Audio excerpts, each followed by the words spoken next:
रामलीला। मेरा नाम है अखिल और ये है रामलीला।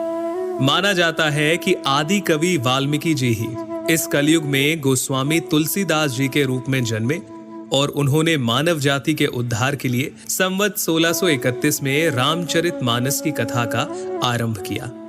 गोस्वामी जी स्वयं कहते हैं कि 4 वेद, 18 पुराण और सभी शास्त्रों को पढ़ने का फल आपको रामचरितमानस से मिल जाता है। राम जी की कथा सबसे पहले शिव जी माता पार्वती को सुनाते हैं।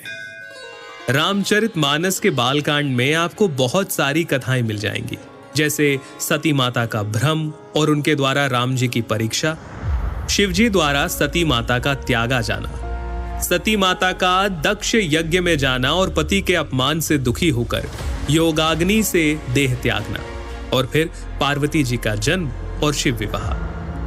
परंतु राम जी के अवतार लेने के 2 मुख्य कारण रामचरितमानस में आप जान पाएंगे। पहला, मनु और शत्रुपा का 10,000 वर्षों तक का कठिन तप, जहां वो प्रभु से कहते हैं कि हमें आप जैसा पुत्र प्राप्त हो, जिसके उत्तर में करुणा निधान भगवान कहते हैं, ऐसा ही हो हे राजन, मैं अपना समान कहां जाकर खोजूं? अतः स्वयं ही आकर तुम्हारा पुत्र बनूंगा। और दूसरा कारण नारद मुनि का भगवान विष्णु को दिया गया श्राप।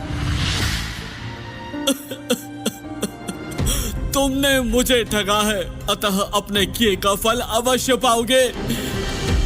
तुमने हमारा रूप बंदर सा बना दिया, अब बंदर ही तुम्हारी सहायता करेंगे। तुमने मेरा बड़ा आहित किया है, इसलिए तुम्हें भी स्त्री वियोग में दुखोगे। एक ओर जहां राम जन्म की भूमिका बन रही थी, वहीं पुलत्स्य ऋषि के कुल में जन्म हुआ भाइयों समेत 10 सर और 20 भुजाओं वाले प्रचंड पराक्रमी रावण का। रावण और उसके भाइयों ने ब्रह्मा जी की तपस्या कर उनसे वरदान मांगा। रावण ने कहा, हे जगदीश्वर, वानर और मानव, इन 2 जातियों को छोड़कर हम किसी के मारे ना मरे। और कुंभकर्ण सरस्वती जी के प्रभाव के चलते इंद्रासन के स्थान पर निद्रासन का वर मांग बैठे, और विभीषण ने प्रभु चरणों में निष्काम प्रेम का वरदान मांगा।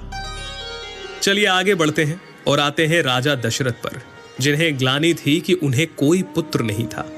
गुरु वशिष्ठ के कहे अनुसार महाराज दशरथ ने ऋषि श्रृंगी को बुलाकर पुत्र कामेष्ठी यज्ञ किया, जहां अग्निदेव स्वयं हाथ में चरु यानी कि खीर लिए प्रकट हुए, और इस खीर के प्रभाव से तीनों रानियां यानी माता कौशल्या, माता कैकेयी और माता सुमित्रा गर्भवती हुईं, और चैत्र मास के शुक्ल पक्ष की 9वीं तिथि को दोपहर के समय प्रभु श्री राम का प्राकट्य हुआ। 9वीं तिथि मधुमास पुनीता, 9वीं तिथि मधुमास पुनीता, शुक्ल पक्ष अभिजीत हरि प्रीता, मध्य दिवस अति शीत न घामा, पावन काल लोक विश्रामा। राम सिया राम बोलो, राम सिया राम बोलो, राम सिया राम बोलो राम। इसके आगे क्या क्या हुआ, प्रभु ने क्या क्या लीलाएं की,